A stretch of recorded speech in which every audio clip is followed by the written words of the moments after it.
اس آیت مبارکہ میں اللہ تبارک و تعالی ارشاد فرما رہے ہیں، کسی بھی انسان کو قتل کرنا یہ بہت بڑا سخت گناہ ہے، اور اللہ فرما رہے ہیں جو کسی کو دنیا کے اندر بغیر کسی عذر کے قتل کرتا ہے اس کے اوپر اللہ 5 طرح کے عذابات دیں گے، اسے 5 طرح کے اسے عذاب دیں گے۔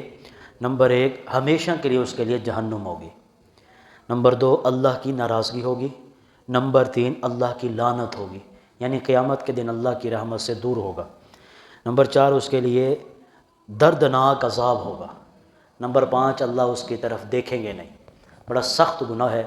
فرمایا اگر کوئی کسی کو قتل کر دے تو پھر قصاصاً اسے قتل بھی کیا جائے گا، اور اگر کوئی خطا قتل ایک عمد ہوتا ہے جان بوجھ کے قتل کرنا، ایک خطا قتل کرنے کا ارادہ نہیں تھا، ویسے ہی خطا قتل ہو گئی، جیسے اکثر سنتے ہیں فیر چل گیا، تو اس صورت میں اللہ فرما رہے کہ کسی نے کسی مومن کو قتل کیا تو پھر ایک غلام کو آزاد کرے گا، اور وہ مومن غلام۔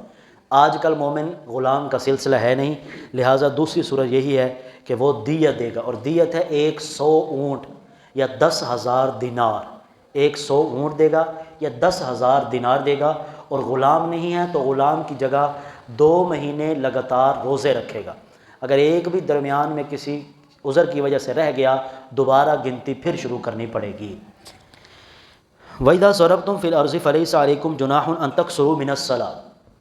اس آیت مبارکہ کے اندر اللہ نے قصر نماز کا مسئلہ بیان فرمایا ہے۔ تفصیلات و فقہاء کرام علماء کرام سے آپ پوچھیں گے، فجر کی نماز پوری پڑھیں گے، مغرب کی نماز بھی پوری پڑھیں گے، ظہر، عصر اور عشاء، ان 3 نمازوں کے جو فرض ہیں وہ 2 پڑھیں گے، 2 ظہر کے، 2 عصر کے، 2 عشاء کے۔ اگر کوئی جان بوجھ کے کہے کہ نہیں میں تو صحیح پوری نماز پڑھوں گا تو فرمایا یہ حرام ہے اس کے لیے پوری نماز۔ کیوں؟ اس لیے کہ یہ اب طریقہ نہیں ہے پوری نماز پڑھنے کا۔ اب طریقہ، اب جو فرض اس کے اوپر وہ 2 فرض ہیں، 4 فرض نہیں ہیں۔ یا اگر بھول کی وجہ سے اس نے پڑھ لیا تب بھی یہ قضا کرے گا، اور سفری نماز کی قضا کرے گا۔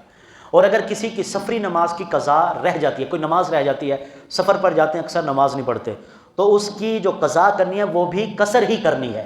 سفر کے اندر جو نمازیں قضا ہوں گی ان کی قضا بھی قصر ہی کرنی پڑے گی، پوری نہیں ہوں گی، چاہے اپنے مقام پر آ کر ہی کیوں نہ کریں۔ باقی رہی سنتوں کی بات، سنتوں میں 2 صورتیں ہیں۔ ایک صورت یہ ہے، ایک سفر ایسا ہے کہ جو میں جا رہا ہوں، مثلا کراچی کا سفر کر رہا ہوں، اب گاڑی پہ جا رہا ہوں، چاہے اپنی ہو چاہے پرائی ہو، یعنی کرائے کے ہو، تو اس صورت کے اندر سنتیں معاف ہیں، سنتیں معاف ہیں۔ لیکن اگر کوئی مقیم مسافر ہے، جیسے کوئی کاروبار کرنے کے لیے یہاں آ جائے سفری، اب جو ہے 15 دن سے اوپر، 15 دن سے کم اس نے رہنا ہے، اب اس کو کوئی جلدی نہیں ہے، کوئی اس کی گاڑی نہیں کری، کوئی اس سے ٹینشن نہیں ہے، اب بہتر اس کے لیے یہ ہے کہ یہ سنتے پڑے گا۔ جو اس کو معافی ملی ہے وہ فرض نمازوں کی ملی ہے۔ باقی اگر کسی عذر کی بنا پر یا بیمار ہے یا سستی ہو گئی، کبھی کبھار سفر میں چھوڑ بھی دے تب بھی مواخذہ نہیں ہوگا، تب بھی اسے شریعت رخصت دیتی ہے۔ اللہ فرما رہے ہیں منافقین کبھی ادھر ہوتے ہیں کبھی ادھر ہوتے ہیں، ایک ان کا کوئی دین ایمان ہوتا نہیں ہے۔ ادھر میں فائدہ اور مقصد نظر آیا ادھر مل گئے، دوسری جانب فائدہ نظر آیا تو دوسری جانب مل گئے۔ منافق آدمی کا کام ہی یہی ہے، جدھر اس کی دال گر رہی ہو یا جدھر اس کو کوئی فائدہ حاصل اسی طرف اس نے گھس جانا ہے۔ جیسے منافقین حضور علیہ الصلوۃ والسلام کے زمانہ میں کرتے تھے کہ جب حضور علیہ الصلوۃ والسلام کسی غزوات سے فتح کر کے آ جاتے تو منافقین صحابہ کرام کے ساتھ مل جاتے اور کہتے ہم نے بھی جہاد کیا ہے لہٰذا ہمیں بھی مال غنیمت ملنا چاہیے، اور جیسے ہی مال لے لیتے پھر دوبارہ منافقین کی طرف، اور ان کو جا کے کیا کہتے وَإِذَا خَلَوْا إِلَىٰ شَيَاطِينِهِمْ قَالُوا إِنَّا مَعَكُمْ إِنَّا، اصل میں ہم تمہارے ساتھ ہیں، مسلمانوں کے ساتھ ہم صرف مال لینے کے لیے ملے تھے، یعنی فائدے کے لیے بس گئے تھے، ہمارا مقصد پورا ہو گیا لہٰذا ہم تمہارے ساتھ مل گئے۔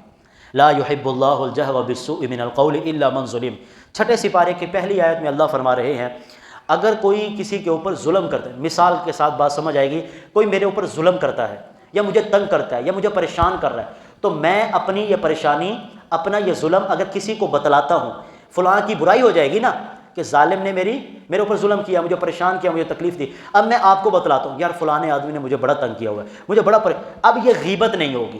دوسرا، کسی کو یہ بتلانا اور اس سے کہنا کہ بھائی تو میری مدد کر، یہ عین عدل اور انصاف ہے۔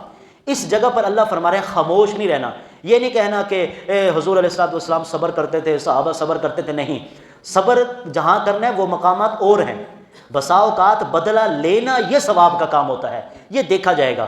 اگر کسی کی طرف سے ظلم بڑھتا جا رہا ہے اور یہ خاموش رہے کہ یہ صحابہ کی سنت تھی، یہ صحابہ کی سنت نہیں تھی۔ اگر دیکھے کہ جو ظالم ہے، جس کی طرف سے ظلم ہو رہا ہے، جو پریشان کر رہا ہے، اس کا دل نرم ہے، وہ توبہ کر لے گا، معاف کر دے گا، ایک دو دفعہ اس نے تنگ کیا، چلو ابھی صحیح ہو جائے گا، پھر تو اسے معاف کر دے۔ اگر پتہ ہے کہ وہ ظالم ہے، اس کا ظلم ختم نہیں ہوگا، وہ ہر 6 مہینے بعد پھر مجھے تنگ کرے گا، تو پھر اس سے بدلہ لینا ثواب ہے، پھر اس کا عدالت کے اندر اس کا پولیس کو بتانا یہ عین عدل ہے۔ یہ چھٹے سپارے کی پہلی آیت ہمیں بتلا رہی ہے۔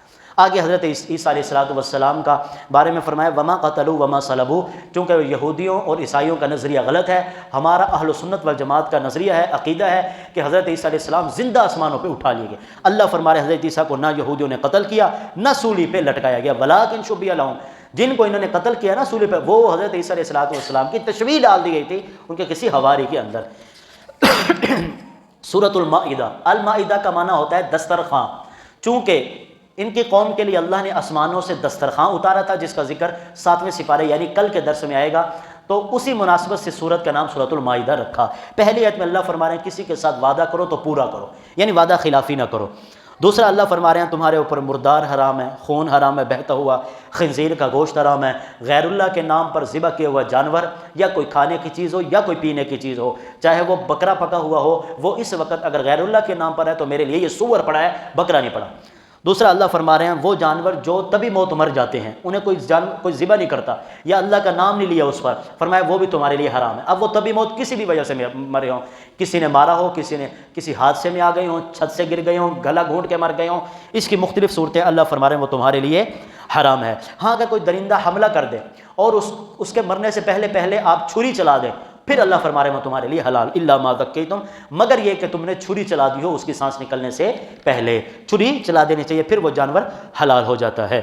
آگے اللہ فرما رہے ہیں اللہ نے وضو کا طریقہ بتایا، وضو کے اندر 4 فرض ہیں، پہلے چہرے کو دھونا، دوسرا ہاتھوں کو دھونا، تیسرا چوتھائی سر کا مسح کرنا، چوتھا جو ہے پیروں کو دھونا ٹخنوں سمیت، یہ 4 فرض ہے۔ اس کے علاوہ باقی جتنی چیزیں ہیں وہ ساری کی ساری سنتے ہیں۔ اور اللہ فرما رہے ہیں اگر کسی جگہ تمہیں پانی نہیں مل رہا، یا اسی طریقے سے وَإِن كُنتُم جُنُبًا فَطَّهَّرُوا، تم جنبی ہو گیا یعنی غسل جنابت تمہارے اوپر فرض ہو گیا، حیض نفاس آ گیا جس کی وجہ سے غسل فرض ہوتا ہے، یا اسی طرح بیوی کے ساتھ ہم بستر ہوئے یا احتلام ہوا، ان صورتوں میں غسل واجب ہو جاتا ہے، تو فرمایا تمہارے اوپر غسل واجب ہو گیا، پانی کوئی نہیں ہے۔ اب اللہ فرما رہے ہیں اس امت محمدیہ پر اللہ کا احسان ہے کہ اللہ نے تیمم جیسی صورت ہمیں عطا فرمائی۔ پھر اللہ فرما رہے ہیں غسل جنابت کے لیے بھی تیمم کر سکتے ہو، وضو کے لیے بھی تیمم کر سکتے ہو۔ تیمم کا طریقہ کیا ہے؟ 2 ضربے لگائیں گے مٹی پر یا دیوار پر یا کسی اینٹ وغیرہ پر، مٹی کی کوئی بھی جنس ہو اس سے آپ تیمم کر سکتے ہیں۔ 2 ضربے لگا کر، پہلی ضرب منہ پر اور دوسری ضرب ہاتھوں پر، یہ صرف 2 ضربے لگائیں گے، اس میں پاؤں بھی نہیں دھونے، اس میں مسح بھی نہیں کرنا، یہ ہمارا تیمم ہو گیا۔ تو اللہ فرما رہے ہیں یہ وضو کے قائم مقام ہے۔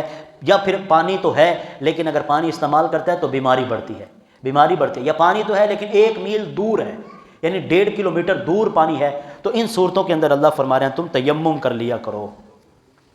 آگے حابیل اور قابیل کا واقعہ کا ذکر ہے، دونوں سگے بھائی تھے، حضرت آدم علیہ السلام کے بیٹے تھے، دونوں بھائیوں کو حضرت حابیل کے بارے میں قابیل کو حسد ہوا، یعنی پتہ چلا حضرت آدم علیہ السلام کے بیٹوں سے حسد والی بیماری چلی آ رہی ہے، سگے بھائی دشمن بن گئے، قابیل نے اپنے سگے بھائی حابیل کو قتل کر دیا۔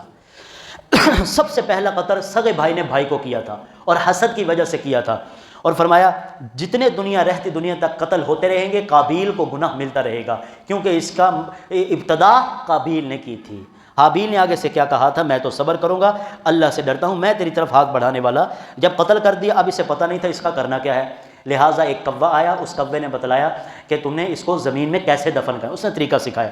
آگے اللہ تبارک و تعالیٰ نے حدود کا بیان فرمایا، اگر کوئی چور ہے یا چورنی ہے، عورت ہے یا مرد ہے، چوری کرتی ہے تو فرمایا اگر گواہ اس کے مضبوط ہیں اور مشاہدہ ہے، اپنی آنکھوں کے ساتھ کسی نے چوری کرتے ہوئے دیکھ لیا یا چور نے خود اقرار کر لیا تو پھر فرمایا اس کا ایک ہاتھ کاٹا جائے گا، یہ شریعت کا حکم ہے۔ اور اگر اللہ فرما رہے ہیں کوئی ڈاکو پیچھے لگ گئے، جس طرح راستے میں ڈاکو لگ جاتے ہیں، اس کے اندر اب دیکھیں گے کہ اس نے جس کو لوٹا ہے اس کو قتل بھی کیا ہے اور مال بھی لوٹا ہے، قتل بھی کر دیا، ڈکیٹی کی، قتل بھی کیا، مال بھی لوٹا۔ اس صورت کے اندر اللہ فرما رہے ہیں اس کو اونچی جگہ لٹکا کر اس کے پیٹ کے اندر جو ہے سلاخیں گزاری جائیں گی، اس کو سولی پہ لٹکایا جائے گا۔ بظاہر یہ بڑی سخت سزا ہے لیکن اللہ فرما رہے ہیں اس میں تمہارا فائدہ ہے، اس میں تمہارا فائدہ۔ اور اگر کوئی کسی کو قتل کرے، مال نہیں لوٹا، صرف قتل کیا ہے، تو پھر اسے قصاصاً قتل کیا جائے گا۔ قتل کہ ایک بڑا میدان سجے گا، اس کے اندر ایک تلوار کے ذریعے حاکم قاضی جو ہے اس کی گردن کو اڑا دے گا۔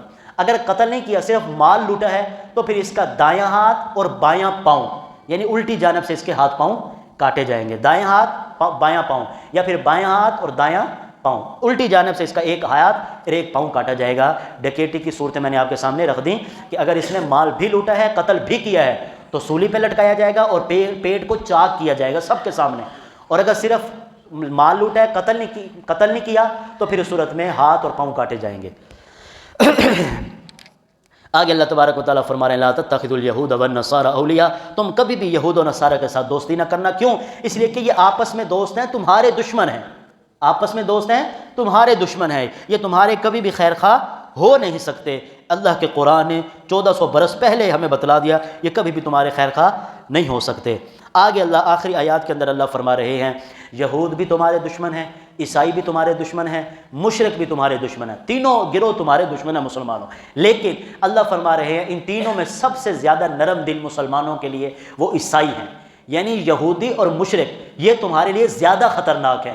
اور عیسائی اتنے خطرناک یہی وجہ ہے کہ ہمارے علاقوں میں عیسائی رہتے ہیں، وہ کوئی پنگا نہیں لیتے، کوئی چھیڑ چھاڑ نہیں کرتے، کوئی مسئلوں میں الجھ پلجھ نہیں کرتے، بلکہ محبت دیتے ہیں۔ اگر ان کی مسجدوں میں چلے جائیں، ان کے گرجوں میں چلے جائیں تو یہ محبت کے ساتھ پیش آتے ہیں، بجائے یہودیوں کے پاس جائیں یا مشرکوں کے پاس جائیں تو وہ قتل کرنے کے منصوبے بناتے ہیں مکرو۔ تو اللہ فرما رہے ہیں دشمن تمہارے تینوں ہیں، لیکن ان تینوں دشمنوں میں دو بڑے دشمن ہیں تمہارے زیادہ خطرناک ہیں، ان سے بچ کے رہنا۔ اور جو عیسائی ہیں یہ ان کی بنسبت کم جو ہے تمہارے دشمن ہیں، بچنا ان سے بھی ہے لیکن ان سے اتنا زیادہ خطرہ نہیں ہے جتنا ان سے خطرہ ہے۔ آخریت میں اللہ فرما رہے ہیں لوگوں نے اپنی اپنی مرضی سے جو ہے خدا بنا لیا، کسی نے مولویوں کو بنا لیا، کسی نے اللہ فرما رہے ہیں پیروں کو بنا لیا، حالانکہ اللہ فرما رہے ہیں تمہارا خدا کو ایک ہی ہے، قل هو اللہ